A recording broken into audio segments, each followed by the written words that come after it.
You're listening to The Unstoppables, where each week we show you how to overcome obstacles and transform the sting of failure into the reward of growth. And now, here's your host, best-selling author, keynote speaker, and CEO, Bill Wooditch. This is Bill Wooditch, and you are tuned into The Unstoppables. You know the place. It's the undeniable space in the universe of noise, where you get to hear clarity.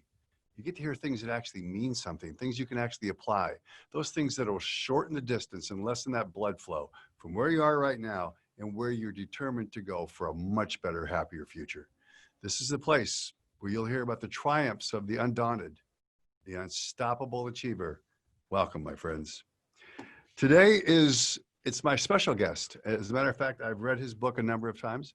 His book has been, I've probably ordered 3, 4, 5, maybe 6 copies of his book. He's got 8. But this one is Life from the Top of Mind, a tremendous book from Dr. Bill Crawford. Dr. Crawford, it is my sincere pleasure and honor to have you on the Unstoppables. Thanks, Bill. And please call me Bill. We can just do Bill back and forth all day long here and we'll be good. But I've been looking forward to this ever since I saw your interview with Dean Minuto. Great stuff. So yeah, thanks for having me on. Well, we're going to cut one book out of the herd of the 8. It's the one that happens to be, it's the only one that I've read. And I've read, again, it's been a guide for me. And I want to ask you in the title, what is Living from the Top of the Mind? Yeah, but when I was kind of getting my PhD and figuring out, okay, what do I want to say? What kind of person do I want to be out there in terms of a helper? What I wanted to do was take everything I'd learned from all the great theorists and philosophers and psychologists and put it into a accessible, workable thing that brings in a scientific basis. So what I learned when I was getting my PhD is everything we think and do and feel and say, how we react to others, how others react to us, all has to do with how the brain processes information. So life from the top of the mind is being able to live from this clear, confident, creative, compassionate part of who we are, where we make our best decisions, where our creativity comes from. So it's actually accessing a very specific part of the brain and being able to live there. And the antithesis of that clarity, of that confidence, is stress. You have a unique take on stress. Could you define stress for us and then take us through what the cycle of frustration is, stress frustration? Yeah. So I like to look at stress, number one, as what it really is. A lot of people think it's what people do to us. This stresses me out, this stresses me out. But really, actually, it's a chemical change in our brain and body based on how this middle brain, the limbic system, interprets some particular situation.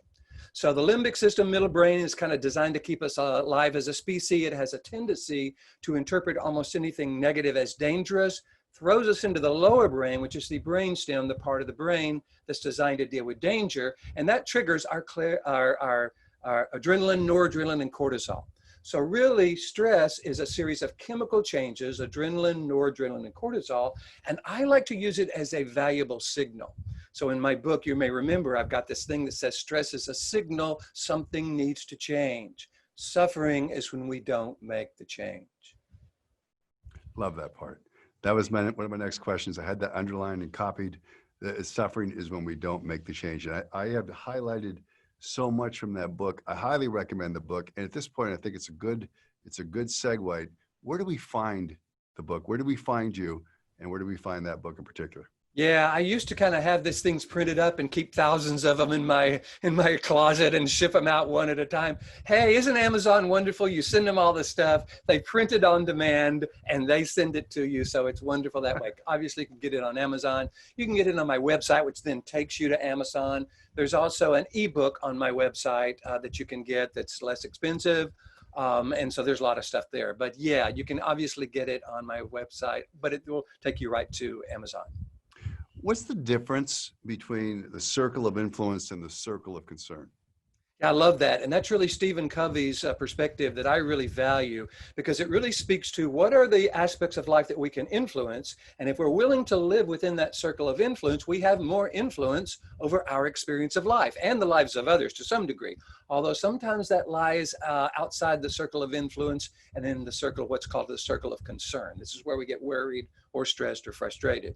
So what I like to do is, given that everything starts in the brain and emanates from how the brain processes information, I like to see our circle of influence is really our brain.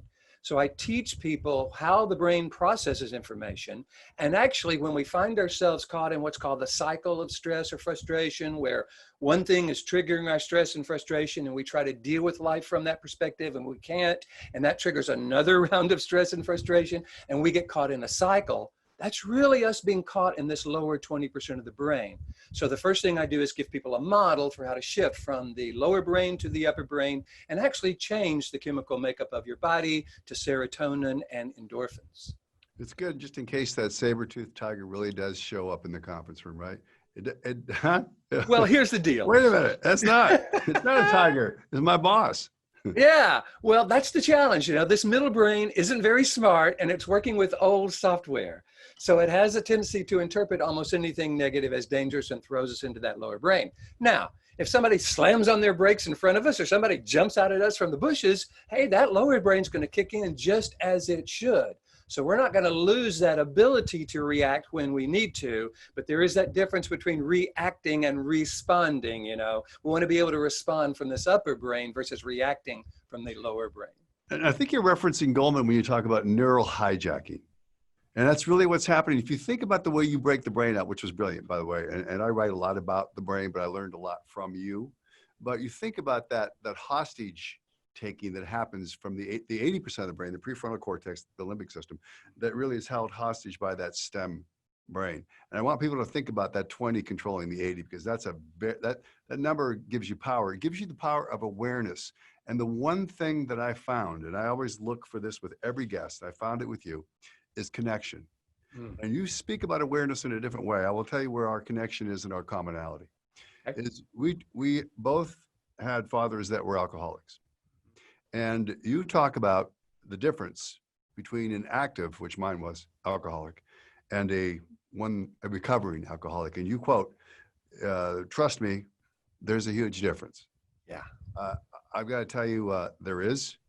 And you cite going to AA meetings with your father, and you cite the serenity prayer that God grant me the serenity to accept the things that I can't change, to have the courage to change the things that I can, and the wisdom to know the difference.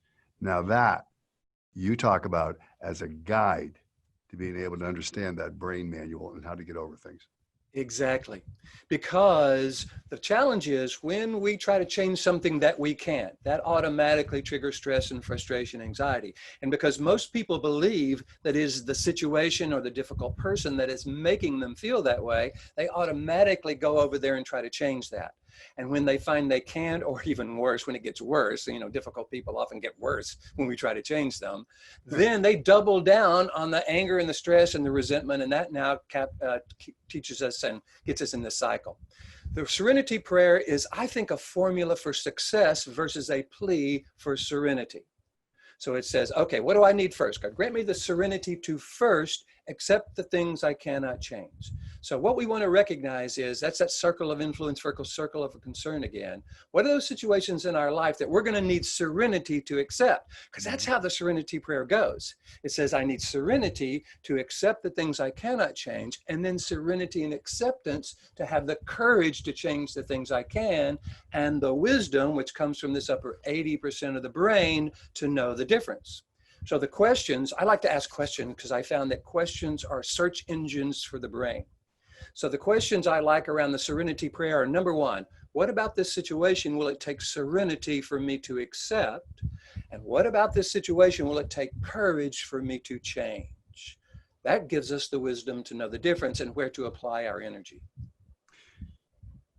If the listener isn't pressing click on Amazon, buying your books en masse, I don't know what they're doing. They're not paying attention.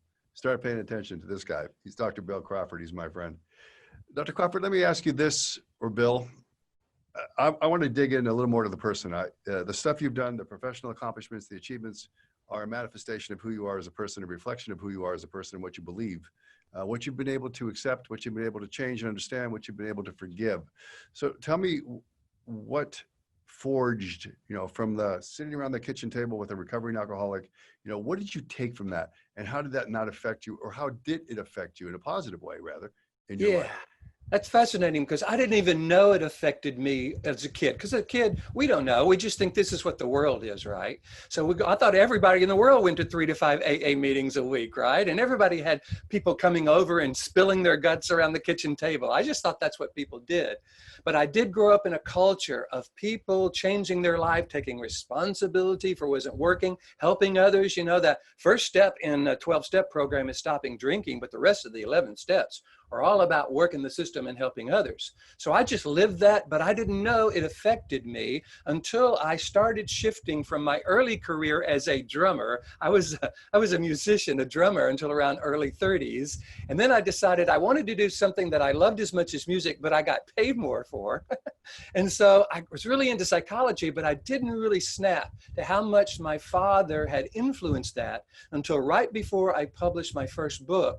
I found a letter from my father to a East Texas newspaper that talked about his perspective on Alcoholics Anonymous.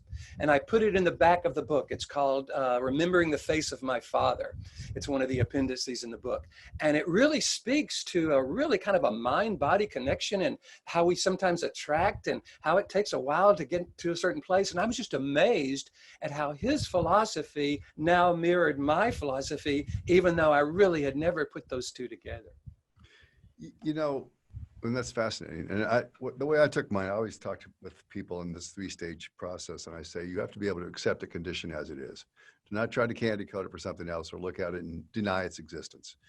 And then for me, the next step is understanding. And I may not understand, and I have to eventually be okay with maybe not understanding the root cause of that thing which I now accept. And I think the most powerful thing is forgiveness. And you talk about forgiveness in your book. So I'd like to talk with you about your understanding of what forgiveness really is and how that really liberates the mind body. Yeah. So when someone betrays us or hurts us or does something to us, remember the limbic system is designed to keep us safe. So it encodes that in a really intense way, thinking, okay, whatever you do, don't let that happen again. And it keeps bringing it up over and over and over, thinking it's keeping us safe. But now we know when that limbic system brings up some negative event for the past, it just throws us into this lower brain. We actually trigger the same kind of chemicals that we were triggering when the event happened in the first place. So I got this concept from a client who was working with a colleague of mine, and this client had been abused by her father. So you can just imagine the rage and the problem and the lack of forgiveness she was experiencing. But her father went through therapy, and her father changed, and her father was a different person now, and her father wanted her to share a meal with him. And she wanted to do it, but she couldn't because of this lack of forgiveness. So she went to my colleague and said, "Doc, I want you to help me let go of this." And so he began to look at forgiveness as a protective thing that we do when we think we need to be safe by keeping ourselves away from something. And he says, okay, here's something to think about. Forgiveness is now the realization that you are no longer harmed. Doesn't mean it didn't hurt in the past. Doesn't mean it wasn't a big deal.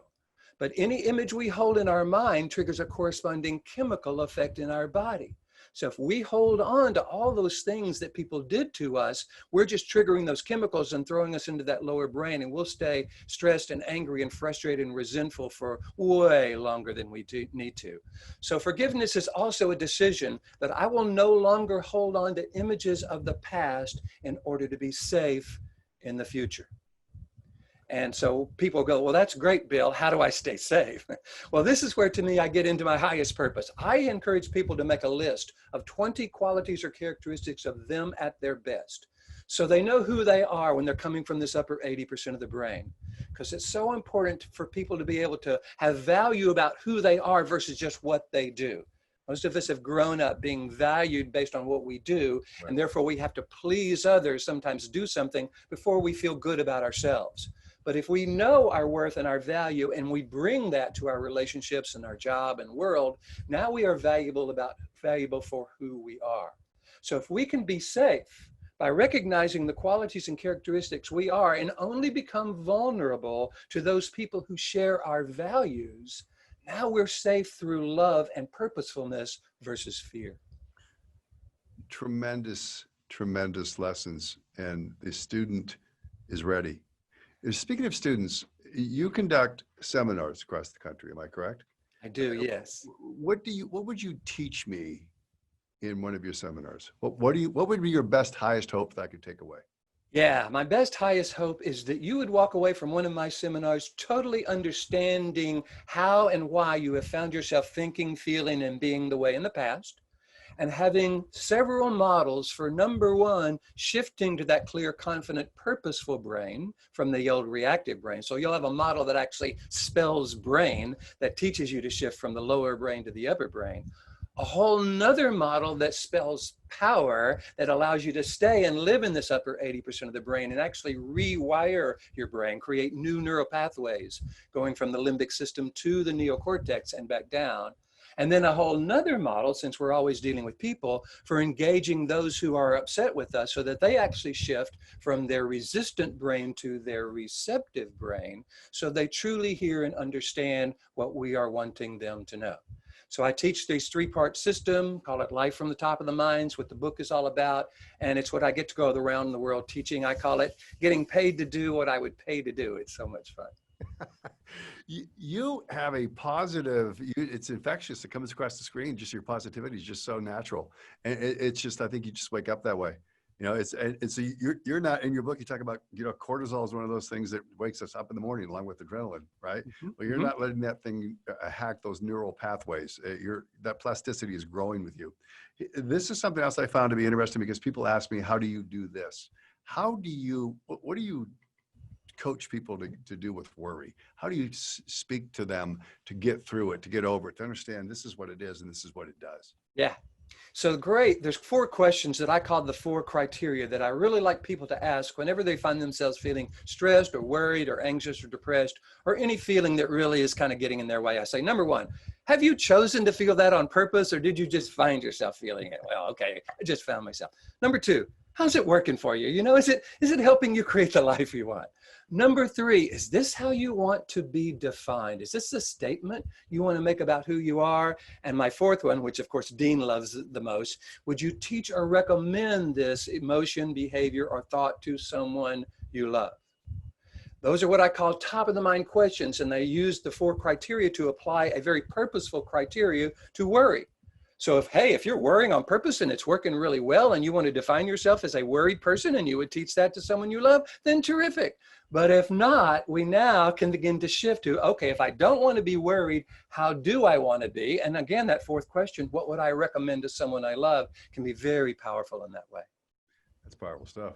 There's a saying, we can't serve from an empty vessel. What advice would you give to someone who's in the depths of that cortisol? They're worried all the time, they're stressed out, and they really want to try, but they're just burned out in their career. So yeah. It's an empty vessel. How would they replenish that vessel? Yes, and again, our challenge has been that we've learned that we get our validation and our sense of worth and our sense of feel good from how other people see us. And so if we're doing things that aren't really successful, we don't have anything feeding us. So what I encourage people to do is kind of create this list of 20 qualities or characteristics of who they are at their best, so they know who they are, and then ask themselves the question, okay, if I were choosing 1 or 2 of those qualities and characteristics and bringing it to life, how would that change my experience of life? So I've chosen what I call a top of the mind quality or characteristic. So I'm not trying to stop worrying or stop feeling stressed or stop feeling angry. And I'm wanting to be able to take care of myself like I would take care of someone I love. In your book, the failure, what is it called? Tell me again. Fail more. Fail more. It really speaks to how we've learned that see our mistakes as some sort of indication of what's wrong with us. And what I like to do is take a mistake and divide that word into mistake as mistake. It's an action that we took that missed. The original meaning of the word sin was an archery term. So it's not about what's wrong with us. It's about just a decision we made that we probably would do differently going forward. So what did I learn? What have I got? What do I want to do going forward? So when someone's in that depth, in that lower brain, the first thing they've got to recognize is they're not there on purpose. It's not working for them. It's not how they want to be defined, and they would not teach it to someone they love. So they want to get to that upper 80% of the brain, so then they can start making more purposeful decisions. And And that's where the first part of the book and the first thing I teach in my seminars, that model that actually spells brain, is designed to give you 5 steps that will bring you from the lower brain to the top of the mind. You know, speaking of etymology, you know, the root of the word passion is suffering, right? It was the original derivation comes from the word suffering. People think, I gotta find my passion. It means you gotta find your suffering. Yeah. I just always find it to be funny. Something from your book that I love, and I'm gonna take this and I'm gonna tape it on my office door. Sometimes we stay in hell a long time because we've learned the name of the streets. We're familiar with our own, you know, we get used to that discomfort. We get used to it. And we think that's kind of normal. Oh, woe is me. So we attract victims. It becomes victimology. Your book, your way, your style, your teaching gives people the opportunity to be aware. And then you actually do something more than 90% of the people I speak with. You're actually giving them tactics, questions, those questions that can create the new neural pathways, those questions that can bring you different answers. You're reframing the entire way the brain works. Next question, acronym BRAIN. What does it stand for? Yes.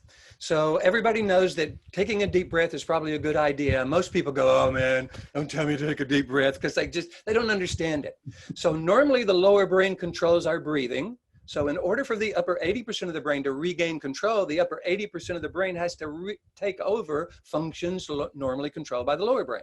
So the lower brain normally controls breathing. The lower brain normally controls muscle tension. So when you breathe and say the word relax on the exhale, and I encourage people to count while they're doing it, because there's only one part of the brain that can count, and that's this upper 80% of the brain. So if you use either what's called box breathing or the 4-4-4 method, where you inhale for a count of 4, you hold it for a count of 4, you exhale for a count of 4, and you say the word relax on the exhale, that is the B and the R in brain. That's designed to put the upper 80% of the brain in charge, and now you can move forward. But it's important not to just stop there, because if you just stop there, the anxiety will start creeping back in because of these old neural pathways. The reason we stay in hell, because we've learned the names of the streets, is because we've created, without really meaning to, neural pathways that go from this middle brain down to the lower brain, and those become way more powerful than we want them to be. So that's the learn the names of the streets kind of thing. So you breathe and relax, and then you ask. That's the A in brain. You can ask the simple question, how would I rather be feeling? Or you can go into the 4 questions. Am I doing this on purpose? Is it really working for me? Is it making the statement I want to make? Would I teach it to someone I love? But you're moving now from a focus on the problem to a focus on the solution. So I encourage people, when they ask that question, how would I rather be feeling, or what would I recommend to someone I love, to come up with some things: clear, confident, creative, compassionate, kind, curious, influential, whatever it is. You want to come up with a list. Then that's a nice list, but that doesn't get us there. But we have shifted from a focus on the problem to a focus on the solution. The I in brain is to imagine being that way. See, the brain doesn't know the difference between a real and an imagined event. I take people through an exercise of biting into a lemon when I'm doing my stress seminar, and everybody in the room is going, even though we know we're not really biting into a lemon, the body reacts as if we are, because the brain doesn't know the difference between a real and an imagined event. It triggers the same kind of chemicals. So when you are imagining bringing clarity, confidence, and creativity into life, you are triggering serotonin and endorphins. So it's not just an imaginary experience. It's number 1, triggering a chemical change, and number 2, starting to create new neural pathways, going from the middle brain to the upper brain versus down to the lower brain. So that's B-R-A-I. I is imagine. N is to notice the change. It's so important to be able to notice, how do I feel differently at the end of this model, given that every one of these 5 steps are neocortex in nature? I want to know what I've just done. I want to feel good about what I've just done.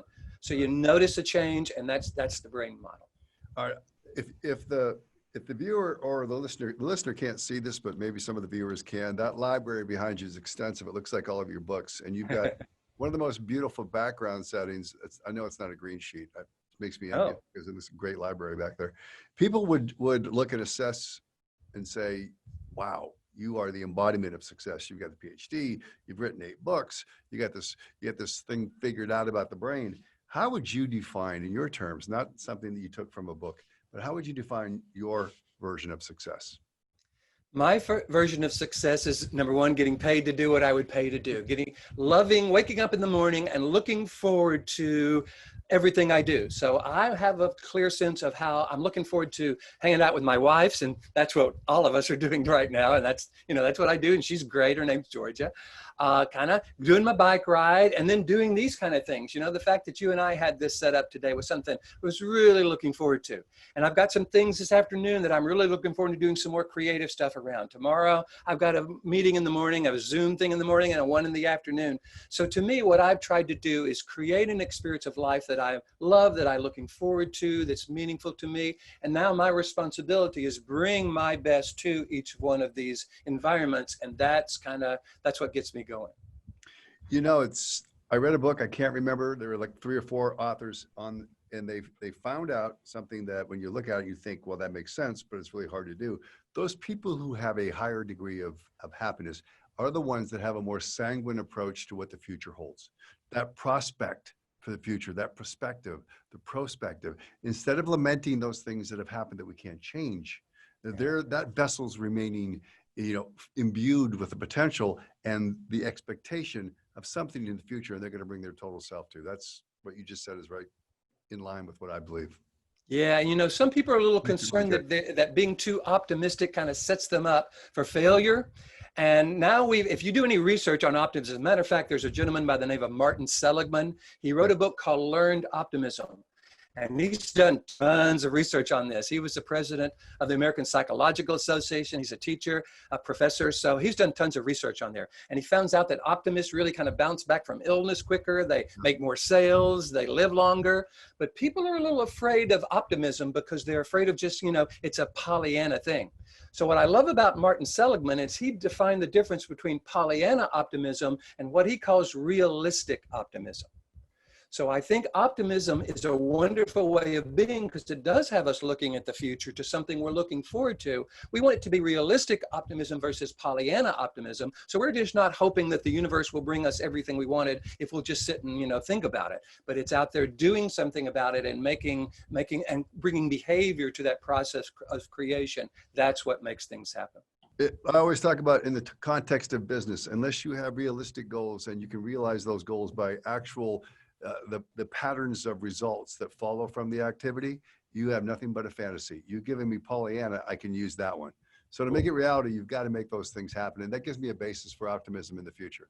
But I come with that axis already pointed toward optimism. So there's a word you taught me. It's 2 words. It's mistake. It's a hyphen word. You will make mistakes in your life. So what was your biggest mistake, failure, and how did you a long time ago, I decided when I was doing a presentation on stress, wouldn't it be cool to kind of play a guitar and have everybody sing along? And I was doing a presentation for nurses, and there's this song that kids sing going, my body's nobody's body but mine. You run your own body, let me run mine. I just thought that was so cool. And nurses really need to take better care of themselves. So I sang that and they loved it. I'm a drummer, so I'm not a guitar player, but I was able to get through it. And so then I was asked to do a presentation on difficult people. And the guy said, ooh, bring your guitar. I really want you to do your guitar. And I went, oh, okay. So I made up this really silly, stupid song about dealing with difficult people. And it was terrible. The people walked away going, Bill, these people are about to lose their job. They don't want to be singing some song. And I went, oh God, you're right. So I learned that sometimes, just being able to bring old guitar over there just may not be the exact thing for the right crowd. So it was a good lesson for me. You should have just done the old song, you can't please everyone, so you got to please yourself. That should have been your walk-off right there. Yeah, exactly. Exactly. Now, I want to hire you to come into my company and speak, or I'm putting on a seminar. I'm an event planner. So where do I find Dr. Bill Crawford? Yep. You go to my website and hit the presentation thing or the contact thing. I have a very unique fee schedule. It's called integrity-based pricing. It basically says, I believe I'm dealing with people of integrity. You probably have a certain amount that they've budgeted to bring someone like me in. If you will just agree to pay me the maximum you have budgeted for, I will do your event for whatever that is. And that allows me to work with all kinds of different organizations. People who have a whole lot of money, or nonprofits that don't have hardly any money. And so it allows me to do what I love, but it also takes how much does he charge off the table. So basically, if you feel that your organization, the people in your organization, your leadership team, everybody could benefit from, accessing this clear, confident, creative part of who they are, taking more responsibility for the qualities they're bringing to the job, hey, I would love to come and teach my material to anybody that's interested. So I'm driving in my car. I've learned to get over stress. I'm getting out of that 20% of my brain, but I need to know where to find you. So I need you to spell out the website for me. Sure, it's real easy. It's my name, Bill Crawford, PhD.com. Or just Google Bill Crawford, PhD, and I promise you I'll come up on the first page. So don't worry about it. You can find me easily. So the PhD in your name is silent. Okay, got it. Yes. You're going to go ahead. Yeah, when you get that PhD, actually, you put it everywhere. Like I was Vistage Speaker of the Year last year, and I'm trying to put that everywhere now. For those of you who are aware of Vistage, that's a big deal. So I was just pleased about that. Why don't you tell people what Vistage is? I was in the old offshoot of tech before it became Vistage, so way back in the time of the dinosaurs, and there were saber-toothed tigers in those conference rooms. Yes, exactly. So why don't you tell people what Vistage is? Vistage and tech, by the way. Tech is in Canada, and I got to be Speaker of the Year in tech in Canada in 2016. Vistage and tech are organizations of CEOs, and they get together every month, about say 10, 15, 12 of them, and they generally have a educational component, a speaker, and then they process issues for the rest of the day. So these are people who have paid really good money to be in a group where they get feedback and they learn new things. So they're there to learn, they're really open to new information, and they really support each other. So it's a nice combination of a really receptive audience who's really eager to learn, plus a group of people who are tight and really trust each other. So it's a wonderful organization. I think there are like 25,000 of these folks around the world. Now, I know you're going to be humble, and it's going to be a guesstimate, but Speaker of the Year out of what's the population of Vistage speakers? I hear it's 2,000, so that feels good to me. I'm very proud of that. Oh, and your head fits in the screen. You seem so humble. You're going to write a walk-off for me now, okay? Now you've done all these things that made a difference. You've taught people how to really use their brain more effectively for a better life. They've been able to keep their vessels more full. Dr. Bill Crawford has impacted many lives in a very, very positive way. But you're gone now. So somebody gets into that library and they found this one sheet of paper. Wow, it's like parchment. And on that paper, you write things, one paragraph that you'd like for people to read and learn about your life so others could follow and take as a lesson. What would that paragraph look like? That's really interesting. I would probably say, having grown up in a culture that's all about people changing their life and taking responsibility and helping others, what I wanted to do is to bring a neuroscience to that process and a step-by-step model to that process. And the real question that Dean Minuto and people seem to love is, what would you teach? What would you recommend to someone you love?